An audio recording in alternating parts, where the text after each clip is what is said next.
if you were to die today, would you go to heaven? Like very blunt, just straightforward. And I was like, I think so. Like, I'm a good person. I think I probably would. And he was just like, the fact that you don't know tells me that you wouldn't. And he sat me down on the bunk bed in my dorm in rehab, and he just shared the gospel with me. Hello again, everyone, and welcome to the show. On behalf of Disciple of City, I'm Todd Carlton, and this is the Toddcast. Friends, Disciple of City exists to equip Christians with simple tools on how to share the gospel and essentially become disciple-making disciples. And we can come to your church group or organization and share these tools with you, go out on the street and model this, show you that people are actually open to hear the gospel. For more information on that, you can check out our website at discipleofcity.ca. And for more information, please email us at information@discipleofcity.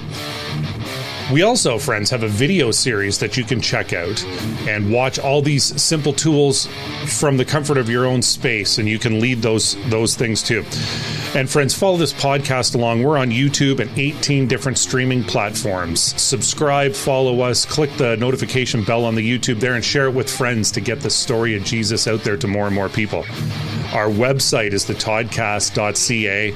You can go directly to the latest episode on that and see some behind-the-scenes stuff in there. And, of course, the socials. We're on Facebook. We're on Instagram. And same thing, you can see pictures of our guests and some behind-the-scenes footage there. Well, today we're traveling out to Moncton, New Brunswick. My friend has been with Glad Tidings Church since 2019. He's done things with the youth, with the young adults, which has been his main focus. He's recently become the assistant pastor within the last year. Things have not always been roses for my friends, as he would have a stint in Teen Challenge. And for those of you who don't know what that is, we're going to find that out today. And prior to this, he was working in the fitness industry. And friends, he is cut like a brick wall. Please welcome Spenser Mason. You know what's funny? The fitness company that I worked for, we had a radio ad that one of the lines in the radio ad was, "Are you cut like a bag of milk?" Oh, that was very appropriate that you made that comment. And I don't think I'm cut like a bag of milk, but I don't know about a brick wall either. Well, you're definitely not cut like a bag of milk, that's for sure. And I think I bumped into you one time accidentally and just about threw at my shoulder, no? Yeah, right. Yeah, my head would hit your shoulder probably. Oh, man. Dude, it's good to see you. You too, man. Yeah, I wish we were in person, but this is second best, I guess. Yeah, second best. Maybe if this nonprofit gets a little boost financially for the show, I could haul all this gear around and do in-person gigs. But right now, that's what we got. That's great, man. Great. Yeah, so good.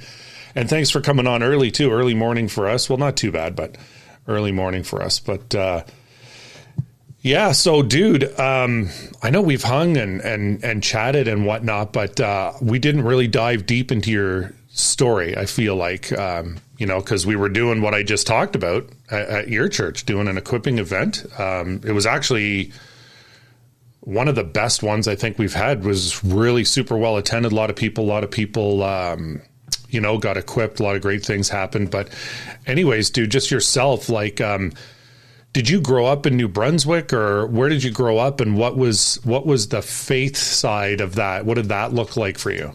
Yeah, I've lived my whole life in New Brunswick. I've lived basically half of my life in a city called St. John, which is like an hour and a half from Moncton. And then I moved from St. John when I was 19, which we'll get into that a little bit later. And then I've lived the rest of my life in Moncton. So haven't gone too far in that sense, but born and bred in New Brunswick. St. John is, I don't know if you guys were there or not when you've spent time here or not, but about an hour and a half from Moncton. Beautiful city, oldest incorporated city in Canada. I'll just throw that in there. Is that right? But, but I definitely lived a different life when I lived in that city. To answer your question about faith background, no faith background at all. I was had random spurts of going to church on Christmas Eve and Easter and so on. My mom had a level of faith. She's saved now, knows the Lord. But growing up, she always had a level of faith, believed in prayer, and knew that church was a good thing. So we had seasons where we would maybe go, a little bit when I was young, but not a Christian home. No real understanding, no understanding at all, I should say, of the gospel. And that was pretty well it. No church at all. So when you moved away from Moncton, like you said, how old were you? Like teenager? Did you move away for school, work, or what was that? No, it was when I was 19 and I moved for Teen Challenge. That's what brought me to Moncton. The Teen Challenge Center, there's ones all across Canada, but the one out here is about a half an hour outside of Moncton. So, it's the closest. Moncton's the closest city to where the center is. And so when I came for that, I've just stayed ever since. Really, my whole Christian walk has been living here in Moncton. So it really is like that drawing of the line. Like St. John was my old life. I still have family there and still go sometimes, but Moncton is my new life. Right. Okay. Sorry, I flipped it. Okay. So to frame it, instead of just saying what Teen Challenge is, what happened and what led you to having to go there, or to choosing to go there? Actually, so you choose to go there, but. Yeah. So, and I'll just say kind of up front, it's interesting in sharing testimonies. Like, it's so powerful how testimonies are continuously evolving. And so what I once thought was my testimony is, only just a small portion of it now, because, there's that kind of process of pre-Christ coming to salvation. But then like along the way, you begin to realize so much about yourself. Yeah. You begin to realize what the real issues were, what the Lord really had saved you from, as opposed to, what seemed to be the issue at the time. It's funny too, right, dude? Because it's like in the beginning, this would be your testimony. And then, like you say, it sort of comes to a point where, it's now like a chapter of a book. Right. Absolutely. And you realize, even to this day, like I had a revelation, it was maybe a few weeks ago, of something that like I pinpointed to a major reason as to why I used to do the things that I did. And it's like, man, after 18 years of following the Lord, it's like, still I'm realizing things of what drove me into addiction and what drove me to do the foolish things that I used to do, but things that also, left unchecked in the present can still be things that want to kind of rear its head back up. Right. So, I was kind of the kid who everybody talked about as having so much potential, did well in school, played every sport, excelled extremely well in sports. And I would say, for the most part, I was a pretty good kid. Like I didn't cause a ton of trouble in like my early elementary, even sort of early middle school years and so on. And people just, spoke that over my life often of like, I'm going to go places, I'm going to do good things, I'm going to be successful and all that kind of stuff. But looking back at it now, and it's not that it's, that's wrong to speak over a person's life. That's obviously really good.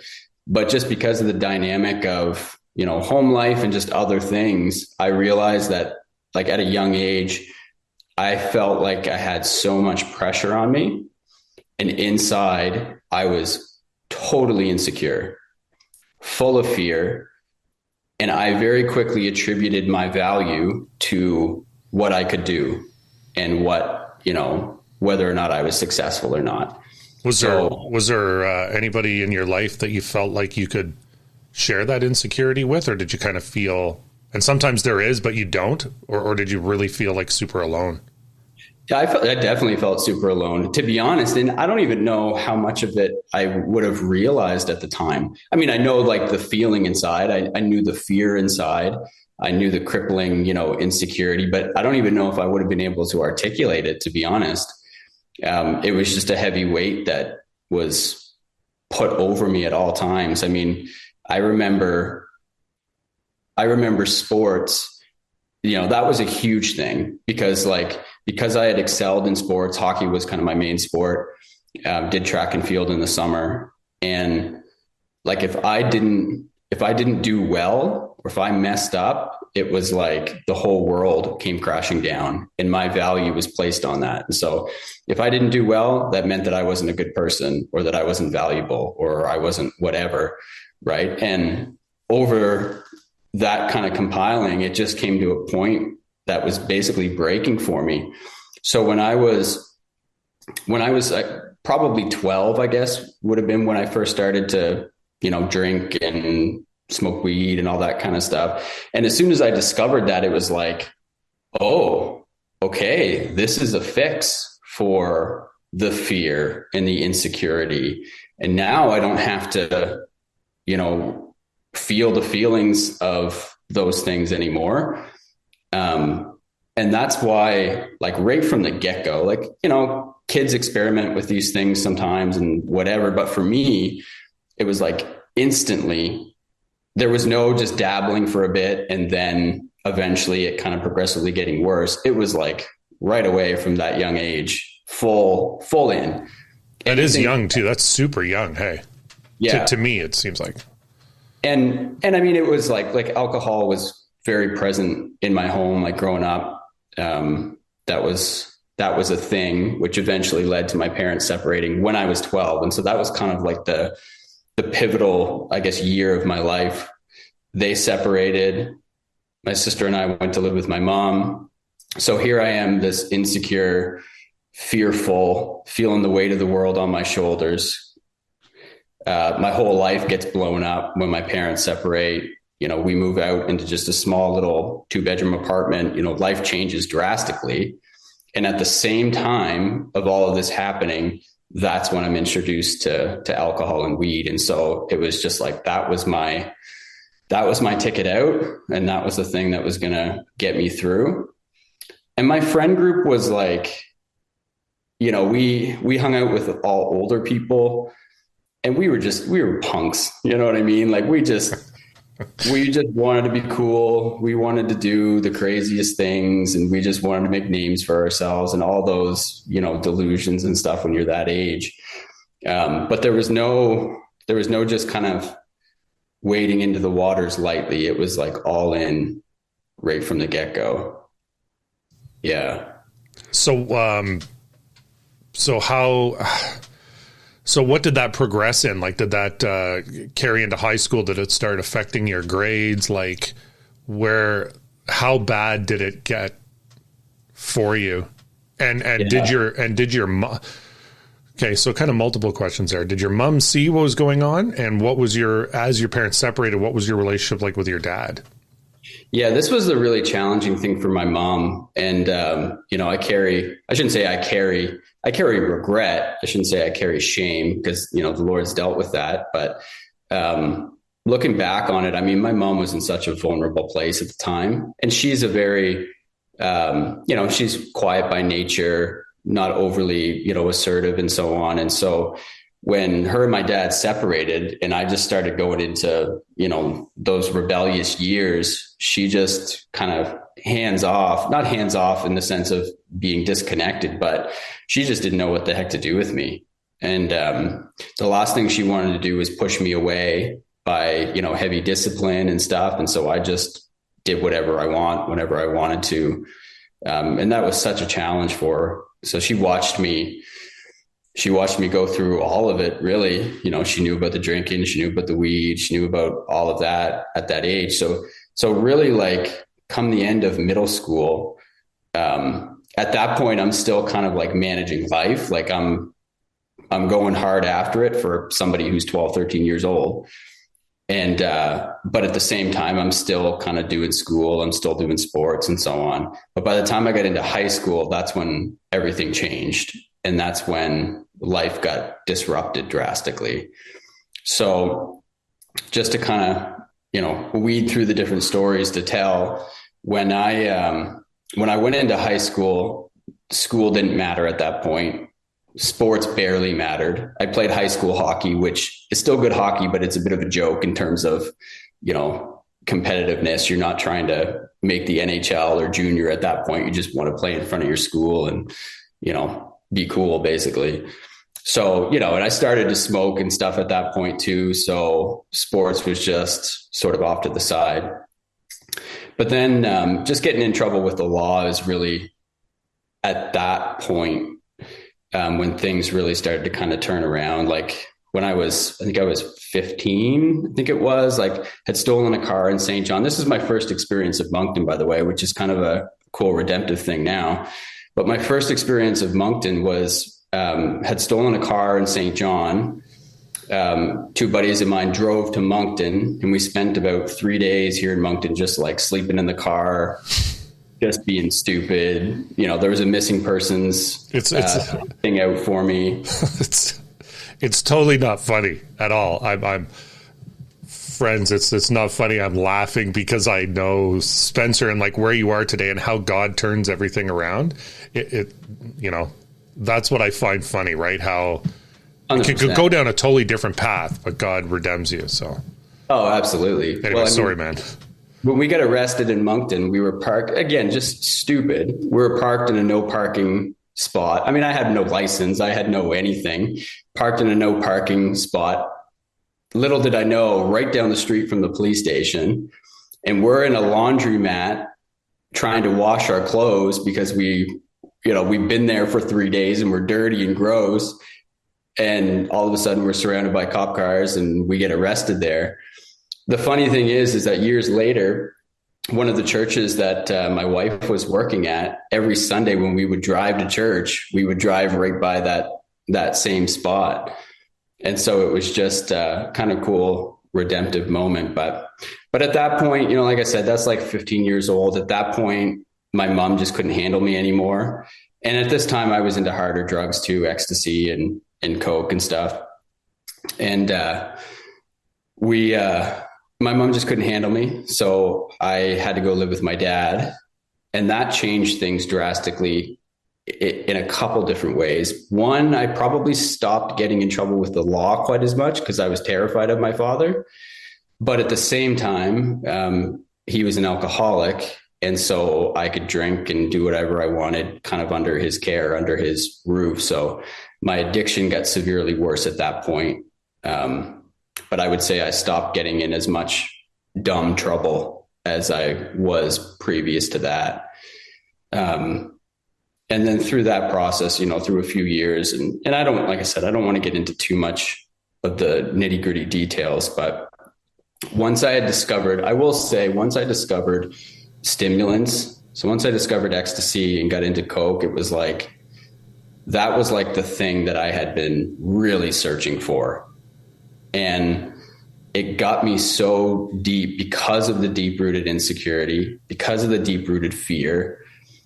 It provided, a false and a fake temporary feeling of confidence, feeling of, I've got it all together or whatever. And so that's why that gripped me so hard. But that just snowballed over the next number of years. I did manage to graduate high school. Took me a little bit longer, but I did manage to graduate. I was set up to go to community college, take a trade. And then I spent my tuition money in a week on drugs and just dropped out, tried to hold down a job, got fired for having a criminal record. And that was probably the rock bottom moment. I will preface to say that I'm thankful every day. I was able to have a change early. Many people aren't that fortunate, but because I was still relatively young, I didn't have the years of baggage and the years of things that would have accumulated. And my whole family has dealt with addiction, all my siblings, and some of them still currently active in it. But in those years, everybody knew that I was the worst. And so had I continued to go on, there's no way, like, I don't even know what life would look like if I'd still be alive, if whatever, because just how fast and how quickly it progressed for me, if it had gone on any longer. So that was only the grace of God that he got me out of it. Yeah. And dude, I'm with you. We don't want to, focus on all the details of that, because it's the redemptiveness of Christ. But so obviously, okay, so you hit rock bottom. So how did you find out about Teen Challenge, or who introduced you to it? And then share with the listeners and the viewers there of what exactly that is. Yeah, 100%. It is so amazing, man, looking back at that time and just seeing, though I didn't know the Lord, seeing his hand. I got goosebumps even just like prefacing this, of my last year in high school. There was a girl who was in 3 of my classes, which was not normal that you would have one person in so many of your classes like that. But she was a pastor's daughter, and she was really the only Christian that I knew. And her and I just instantly had this strange friendship, and people would like even joke about it and make fun of me about it, because I was me doing my thing, and everybody knew, my reputation in that sense. And then she was, valedictorian of our graduation year, pastor's daughter, good Christian girl. But it was interesting how she had really began to soften my heart towards Christ, even though she didn't really preach at me, but she just carried herself differently. And I knew that there was something different about her. So it really opened something up inside of me.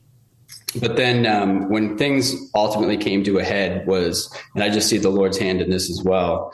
One night I had stolen my dad's bank card, and I'd gone out to a bar, and I had just, blew a ton of his money.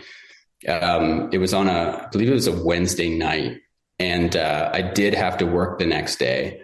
This was before I got fired. And anyway, end of the night, bars closing down, and I'm like, I want to keep going. So go and pick up some more drugs, and just kept using through the night. So the next morning, after still being up, it's probably about 6:30 at this point. And I realized, like, my dad's getting up for work. He's going to know that I stole his money. I can either keep going, or I can go and face the music. And so I was uptown St. John. By this time, it's like 7:00 in the morning. People are on their way to work, and I'm just a train wreck. And it was before cell phones. I had $1. And so I went to a payphone, and I wanted to call my dealer to pick up again so I could keep going. And I know you would remember this. Listeners, depending on how old they are, would depend on whether they know this or not. But with the payphones, if the person picked up, you would lose your $1. Or if the answering machine picked up, you would lose your $1. And I only had one. So I would try to call my dealer, but I would hang up before the voicemail would kick in so I could keep trying him. So I tried him like 7 times. Anyway, he didn't pick up. So finally, after the 7th time, I was just like, well, I guess I'm just going to have to figure something else out. And I ended up going to my mom's house. And that's when my family did an intervention on me. It came to light, all the money that I had stolen and just the stuff that I had been doing. And that was the day they took the day off work, tried to find a rehab for me to go to. And it was just by a random thing that I found Teen Challenge. I wasn't looking for a Christian program, knew nothing about Christianity. Come to find out, when I was just looking up rehabs, I found Teen Challenge, which is a 1-year Christian-based drug and alcohol treatment program. And it's all over the world. And so just by a Google search, called them up. They had space. And that's where the process kind of went from there. It was interesting, though, later on that day, I was talking to my drug dealer, and he said that the last time that From rehab? No. Okay. Sorry. Later that day when they did the intervention. Right.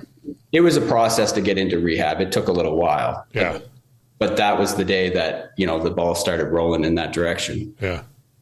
But when I had tried to call him those 7 times and the last time I gave up, he told me that the last time that I had called, I just missed him. He had picked up. And so had I had called one more time, I would have got in touch with him, would have picked up more drugs, and who knows how long it would have taken for me to come back around. I could have been gone for days at that point, who knows, and not actually been ready to face an intervention and make the step to get into rehab. So 7, bro. Yeah, exactly. Interesting number, hey? 100%. And I always remember that for some reason. Yeah. But yeah.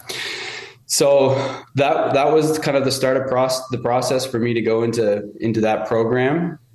And I'll tell you. And so it's a Christian-based, it's a Christian-based rehab program. But like you say, there's a process to get in there. So it's not like you just show up on the doorstep and go in, right? There's a process to it, and they intake you. Yeah. It was a couple months walking through that. And part of it was because it was kind of butting up against Christmas. So, they don't take intakes over Christmas. So I had to wait until the new year. So that was a bit of a process, but it was crazy that looking back at it, the Lord had just totally shifted something in my heart. I didn't stop using, when I started the process to get into rehab, I kept going in that, but I could tell that there was something different in my heart where I was like, I'm going to go and I'm going to do this. Didn't know anything about God, didn't know anything about the Bible. My intention was basically just to go to this program, get clean, go back to St. John and just live. And of course you'd have no grid that, you might know that there was something Christian about it, but you wouldn't really know the depth of what that meant. Hey, not a single clue. Yeah. Because the funny thing was, so I go there the first day and, there was a Christian bookstore in Moncton that was going out of business at the time. So they had a blowout sale of books and CDs and all that. So I go in the first day and they say to me, they're like, yeah, we're going to go into town and we're going to go to the Christian bookstore because it's going out of business. There's great deals there. And I'm just like, what do you mean? I'm like, what? Why do a bunch of ex-drug addicts, guys in rehab want to go to, why are they excited to go to a Christian bookstore to buy Christian CDs and Christian books? I just I had no understanding of why that was something to be excited about. And they would ask me if they could pray for me and stuff. And I'm just like, I guess I don't really know what that means, but I guess it can't really hurt. So that was my frame of reference going in. I had zero clue about anything, but I knew there was something different. And I knew that, looking back now, I know that there was a resolve that the Lord had done in me and a calling that he had placed on my life at that time. And that this was not going to be just stay here for a year and then go back and do your old thing, but clean and sober. So it was 10 days into the program, January 20th, 2008, we went to church service, got back, and they had given out these little gospel tracts at the church. And so we're back at the center, we're getting ready for lunch. And this guy, my roommate, comes up to me. And it's funny because I don't even know if this guy's still alive. I don't know anything. He was only in the program for a short period of time. I don't know anything about him, but he was the guy that confronted me and said, hey, if you were to die today, would you go to heaven? Very blunt, just straightforward. And I was like, I think so. I'm a good person. I think I probably would. And he was just like, the fact that you don't know tells me that you wouldn't. And he sat me down on the bunk bed in my dorm in rehab, and he just shared the gospel with me. He explained the whole thing out. And I was just like, yes, absolutely. And that was the moment, I completely surrendered my life to Christ. And it wasn't just this, I prayed this little prayer. Yeah, I prayed a prayer, but it was the Holy Spirit who had drew me in to that moment where my surrender was, I will never look back. Yeah. Wow. And I haven't looked back. And he shared the gospel with you. That's, powerful. Totally. Full gospel, man. And that was the first time I had ever heard it. It was so foreign to me when he was sharing it with me. Cause my understanding at that time was just, your good deeds outweigh the bad and you'll be okay. That was my pray and, a little bit. And that was basically it. So I had no concept of the reality of my sin and the separation that brought between me and God. I had no concept to the fact that there's nothing that I could do to pay for my sin or to bring any sort of reconciliation between me and God. I had no understanding that it was through Jesus' death on the cross that made a way for that to happen, and that it was a free gift of grace. None of that. Zero clue. It's interesting too, how we, that whole thing, and I've said it in my past too, about how, well, I'm a good person, right? It's interesting how you feel like you're a good person when meanwhile, and there's far worse things you can do, obviously, but meanwhile, you've stolen a car, you've stole your dad's bank card, you blew all kinds of money, I'm sure you used people and for different things. Like, it's interesting how sort of we have that mindset. 100%. I'm sitting in rehab and I'm like, I'm a good person. It's just wild. But yeah, that was the moment that everything changed for me, man. So what did the next, after that, did you start like diving into the word, or did you really start resonating with, because they do sessions, right?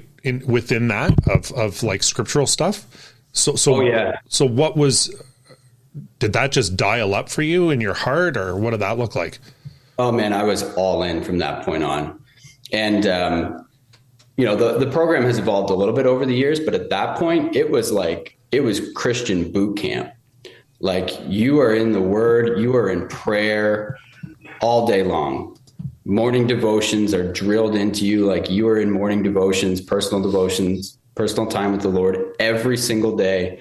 No question about it. You're in chapel multiple times a week. You're going through Christian studies, learning how to read the Bible, who Jesus is. You're doing your own personal contracts. That's scripture memorization, word studies, everything that you could imagine. That 1 year spent there, I think that 1 year was the equivalent of probably 2 years of Bible college in terms of the intensity of it. Wow. And how much I learned.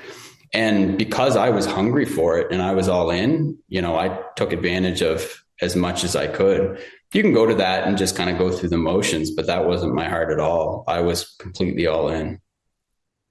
It just, it really brings to light, Jesus, and saying, then you will know the truth and the truth will set you free. And so clearly these people with all those things, that they're wanting you to know the truth.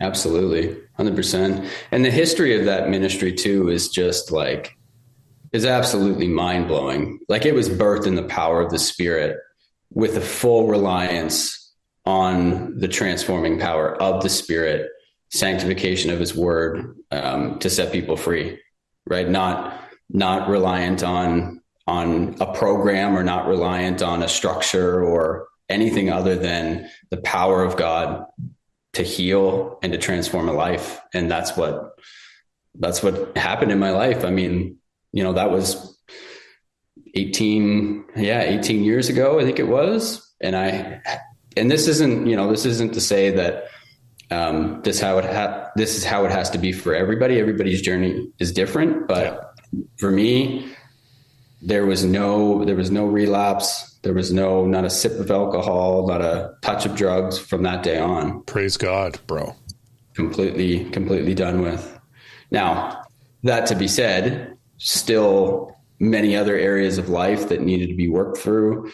Lots of other stuff that the Lord uncovered in my life and still is doing to this day.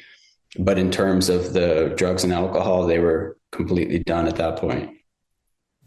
So good, man. So, dude, when you got out of there, did you go back and connect with your family and work, or what did that look like when you came out of there? No, I knew that there was no way I could go back home.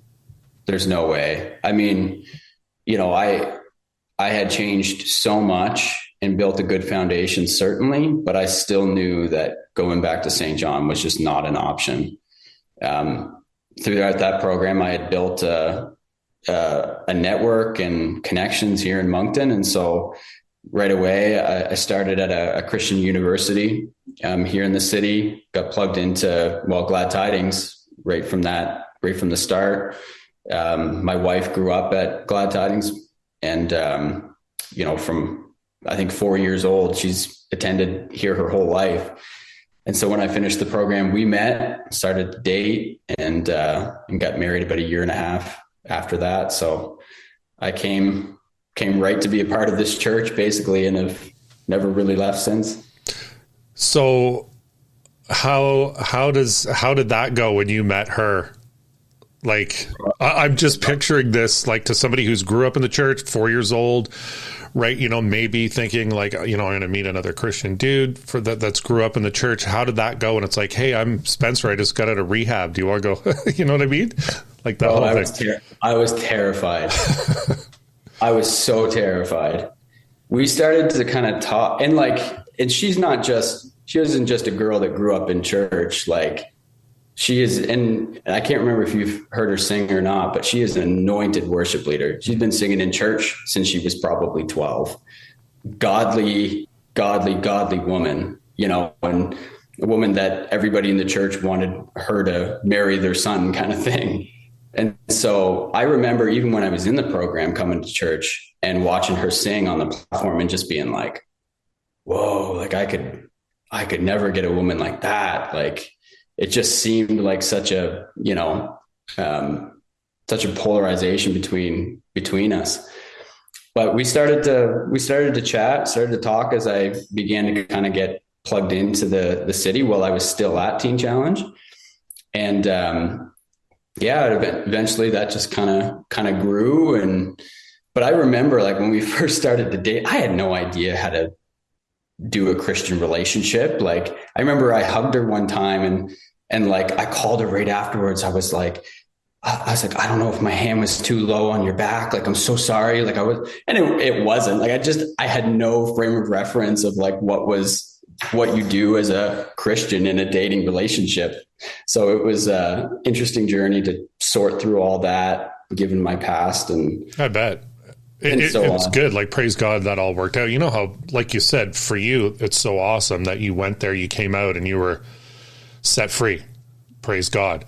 Right. But for many, right, there's that, like, a lot of people, I think, carry that thing when somebody comes out of rehab, well, you're going to relapse. And like, it almost at times it might even be like people speak it over people. You know what I mean? So. Oh, absolutely. And there was definite judgment, for sure. And it's not that, like, I didn't feel attacked or I didn't feel whatever, but I knew that, people were kind of like, oh, what's she doing dating this guy? Like, kind of, and some had a genuine concern, others out of just, whatever. But then there was others who were just incredibly supportive, and they had got to know me and knew my heart and, sensed the Lord in it. And time shows the fruit too, right, bro? Time shows fruit. Hey, of course. Yeah, absolutely. Yeah. So I definitely felt like a fish out of water when I was first getting plugged into the church world and so on, because for the first year of my Christian life, it was with a bunch of dudes who had the same background as me in rehab. And now all of a sudden I got to go into church and be around people who I thought had it all together. But it's interesting now, being on staff here at the church and getting to know kind of the behind the scenes of people's lives and so on. My idea of church and the people who go to church was so warped. I've come to realize that, we all have our stuff. Oh yeah. And we go to church to be around God's people and be in God's presence to find healing. And, people are carrying weights that we don't know anything about. So, you know what, that's a really good point, dude. And I felt the same too. And so if anybody's watching or listening to this, who's, doesn't know the Lord yet, or isn't going to church, don't have that view that everybody in church that's sitting in the pews and stuff like that life is perfect, because it's not, right? People have stuff, like Spenser's saying, and yeah, you're not alone in that if you're checking someplace out for the first time. Yeah. And it's the place to go. I mean, if your life is a mess, that's the whole purpose. Like, that's go to church to find God. But in that process, you find God's people as well, who can care for you and walk with you and provide space for the Holy Spirit to work in your life. You don't go to church because you're perfect. Yeah. You go you go to meet God. You go as somebody who's broken, that recognizes the need for the Lord. And it's in that place of humility that God brings healing and transformation. Yeah. So Spenser, okay, so obviously because we mentioned it and stuff, you got into some work doing fitness stuff and taking care of yourself, obviously, and working in that. But instead of focusing on that, dude, how did you transition from that? How did you get into the church and become involved as staff there? Because it's a fantastic story of someone who, went from living that life that you did to actually being, working in a church. So how did that start up? So after I had sold fitness equipment for a number of years, before I became a pastor, I went back and worked at Teen Challenge. And that's a whole story in and of itself, but was feeling called into ministry, but didn't feel called into pastoral ministry. And anyway, just an incredible door had opened for me to go back and work full time for the ministry that had been a catalyst for saving my life. And so I did that for about 4 years, worked at Teen Challenge, more in a fundraising role. So not necessarily hands-on in the program, but worked in the development side of things, events and raising funds and so on. And that was great. That was amazing. But then probably about 8 years ago or so, man, I just went through a personal revival. And it was like for me, this is like one of the most exciting parts of my testimony now. Because up to that point, I was fully surrendered to Christ. I was growing, I was disciplined in my faith, and things were good, but I had no concept for the power of God like I then later experienced. And it all actually came about because I pinpointed back to a time when I saw a testimony online of a guy sharing his testimony from the Brownsville revival that happened in Pensacola back in the mid-90s. And I watched this video of this guy sharing. It was so anointed. He got baptized, and it was just the power of God hit him. And then it showed the congregation, and it was just it was wild, man. And I was like, what the heck is this? I'm like, I've never seen anything like this. So I was like, the Brownsville revival, what in the world is that? And that just sent me into this deep dive of learning about revival history. And my eyes just started to get opened to the fact that what I had been experiencing up to that point, though was good, was like a drop in the bucket in compared to what God is capable of and what he's done throughout history. And that just grew a hunger in me. And I knew that the piece that was always connected to that was men and women of prayer. And prayer was the catalyst of people just seeking the face of God and crying out to him. And so I just started to do that, man. And I would go into the spare room at my old house and I would just begin to pray, and the Holy Spirit would show up, and I would just spend hours on the floor, just weeping before the Lord, man, of just come on. And to this day, those moments are the most precious moments. And he's never stopped, showing me that there's more every single day. But the shift that happened during that time, and it wasn't about anything other than hungry for God, hungry for prayer. But through that process, I began to realize that the Lord was calling me into pastoral ministry. And it happened probably over the span of a year of me just anybody that I could talk to, I'd be like, man, God is just doing something crazy in my life right now. I don't even know what's going on. I just believe revival is coming, and I'm just praying and believing for crazy stuff. And it was just wild. And so eventually there came a point where I knew without a shadow of a doubt that the Lord was calling me to be a pastor. And I had never intended on doing that. To keep a long story short, at that point, I went to my default of okay, I got to figure out how to make this happen. I got to go to Bible college, quit my job, go to Bible college. I got to start applying to churches, whatever, blah, blah, blah. And my wife just okay, buddy, slow down, relax here. We've got a house, we've got bills to pay. we need to listen to the Lord on this. And my wife is very prophetic. So thankfully, she was able to bring some wisdom and guidance into that. And she spoke and just said, look, like, I don't think it's that you're not going to quit your job and go to Bible college full time. She's like, I don't want to leave Moncton. And she's like, I don't want to leave our home church. And I'm like, all right, well, I guess that whole idea of being a pastor was a good idea, but it's not going to happen because there's no way that that's going to happen. I mean, we attended Glad Tidings. We knew the church. There was no option to become a pastor here. And so I just kind of had it in my heart of like, well, Lord, I'll just keep seeking you and see what happens. And I specifically remembered, sorry if I'm going on long here, but I specifically remember writing in my journal through my prayer time, ministry future. And one time as I was praying down through that, I still have the journal. The Lord said, I don't want you to pray about that. I just want you to seek me. I just want you to know me. And so I literally crossed it out. And every time I would go through my prayer list, and I would come to that and I would just say, Lord, I just want to know you. Lord, I just want to seek your face. I just want to know your heart.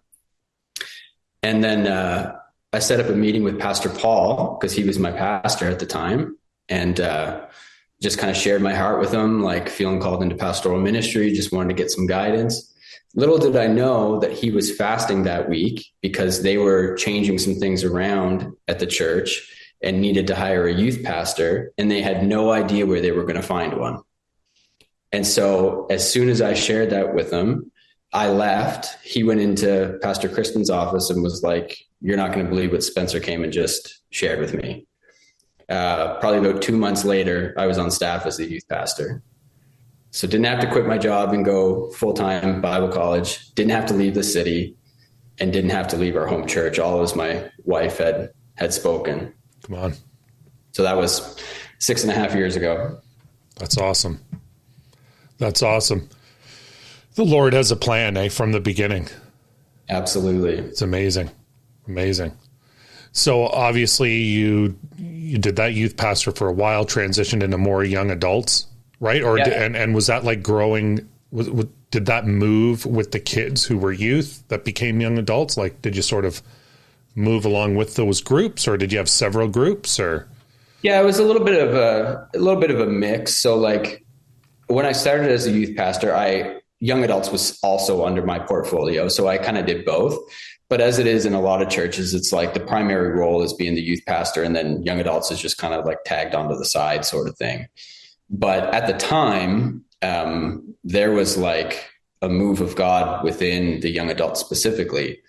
And so that ministry just kind of like exploded in a lot of ways. And so because of that, and my heart was a little more towards the young adult side of things, that it kind of got to a place where full-time was really required for that position. And so I just kind of naturally progressed and moved into full-time young adults. And then a youth pastor came in behind me. Awesome. Yeah. Awesome. Spenser, that's a great story, man. God is good, man. Yeah. And thank you so much for taking the time to share with us today. I know there's so much, I know there's so much more, we can obviously dive deep into little things here and there, but now you are the associate pastor. And I mean, young adults is still my primary role. Yeah. I oversee prayer ministry as well, but yeah. And big shout out to Pastor Paul Pattison. Great man. Hey? It's his birthday today, too. It is his birthday today. I actually sent him a little happy birthday message before we jumped on here. Nice. It won't be when this comes out, but happy birthday, Paul. Yeah, dude, thank you so much for sharing your story. That's really powerful. Bro, I always end these things with a final question. And today it's I'm feeling it a little bit different.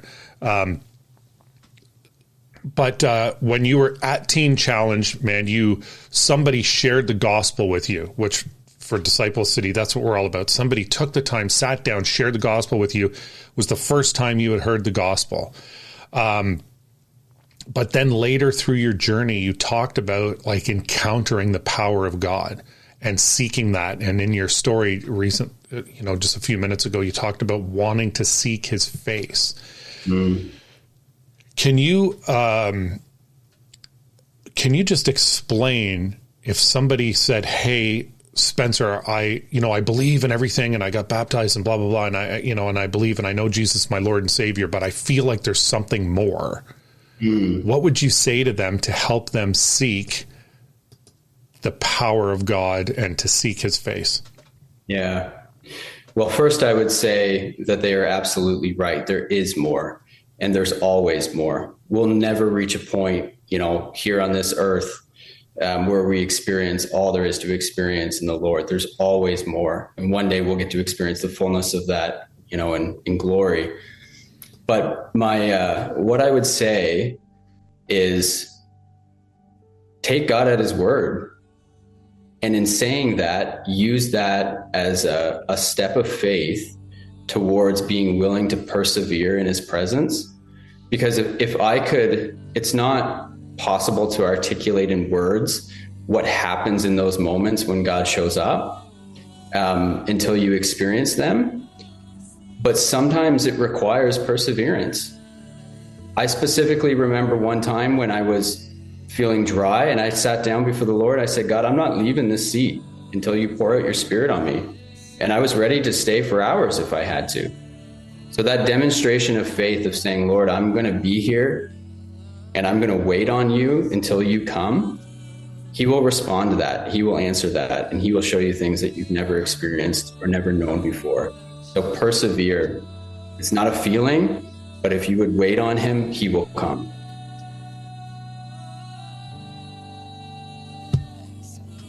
Wow, come on. So true. Thank you so much, bro. Yeah, man, my pleasure. Appreciate you, man. Likewise. We'll see you soon, brother.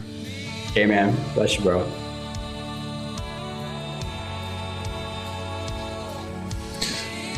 Friends, and it's just like Spenser said, it's not about a feeling,